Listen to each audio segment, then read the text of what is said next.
یہ جو آنے والا سارا وقت ہے, آنے والا زمانہ ہے, اس میں سب سے اہم سکل جو چاہیے وہ ہے انالیٹیکل تھنکنگ اور انوویشن کی سکل.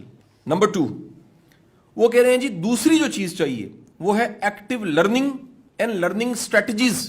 آج نالج کی کمی نہیں ہے, آج لرن کرنا کیا ہے, اس سارے نالج میں سے آپ کو کیا چاہیے, لرننگ اسٹریٹجی کیا ہونی چاہیے, پھر سیکھنا کیا ہے, کیسے سیکھنا ہے.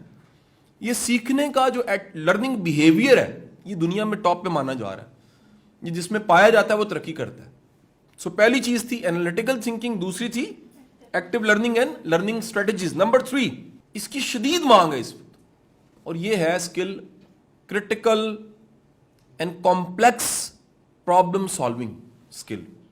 اگر آپ مسئلوں کو حل کر لیتے ہیں, اب دیکھیں ہم نے مسئلے کا نام سنا تھا میتھ کے مسئلے, مسئلہ فیثاغورس, نہیں, میتھ کے مسئلوں سے زیادہ مسئلے زندگی کے مسئلے ہیں. پروفیشنل, پرسنل, جتنی زندگی آپ گزارے ہیں اس میں مسئلے پڑے ہوئے ہیں, اور اگر آپ ان مسئلوں کو حل نہیں کر سکتے آپ کام نہیں کر سکتے. سو کیا ہوا جی, آپ ریئل لائف پرابلمس کو حل کیسے کرتے ہیں؟ اگر یہ حل کرنے کی صلاحیت آپ کے پاس نہیں ہے آپ نئی دنیا میں انٹر نہیں ہو سکتے. Number 4 is creativity, originality and analysis.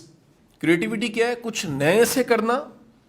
Original کا مطلب ہے اصل میں کرنا, دیکھا دیکھی نہ کرنا. آپ جانتے ہیں ہم لوگ پاکستانی قوم ترقی کیوں نہیں کر پاتی؟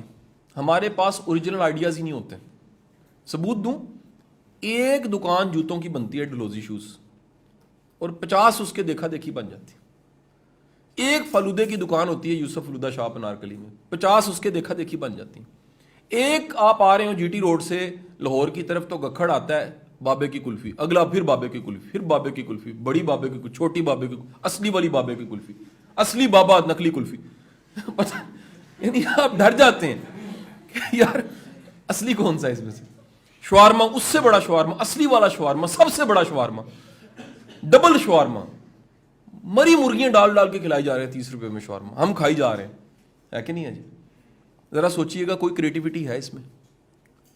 ہم خلاصوں سے رٹے لگاتے ہیں, نوٹسوں سے رٹے لگاتے ہیں, بنی بنائی سلائیڈیں چلاتے ہیں اور امید کرتے ہیں قوم جو ہے وہ کریٹیو ہو جائے. کریٹیو قومیں جو ہیں وہ خود سے سوچتی ہیں.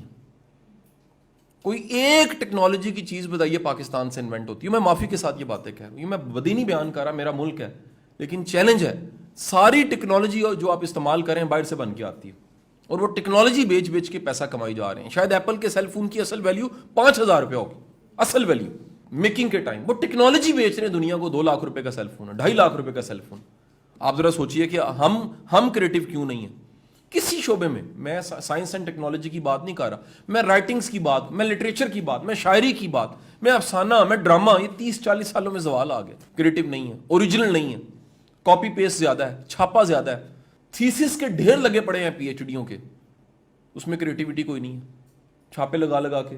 یعنی جس ملک میں اشتہار لگتا ہو کہ تھیسس ہم سے بنوائیں, پریکٹیکل کی کاپیاں بنی بنائے ملیں گی, نوٹس ہم سے لیں, آپ کی اسائنمنٹ ہم پوری کریں گے. اشتہار نہیں دیکھے آپ نے کبھی؟ جس ملک کی یونیورسٹیوں میں کھمبوں پہ رکشوں پہ یہ ایڈ لگے ہوں, ادھر کریٹیوٹی کہاں جائے گی؟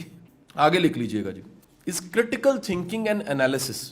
اگر آپ کریٹیکل تھنکنگ آپ میں نہیں ہے, انالیسس کرنے کی ایبلٹی نہیں ہے, آپ نئی دنیا میں داخل نہیں ہو سکتے. نیکسٹ جناب لکھ لیجئے گا جی, موسٹ امپورٹنٹ تھنگ آج وہ کیا ہے؟ وہ ہے لیڈرشپ اینڈ انفلوئنس.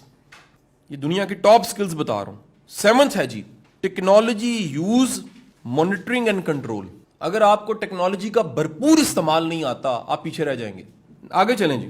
8th ہے ٹیکنالوجی ڈیزائن اینڈ پروگرامنگ. یہ ایک کہہ لیجیے آئی ٹی سے ریلیٹڈ چیز ہے, ٹیکنالوجی ڈیزائن اینڈ پروگرامنگ.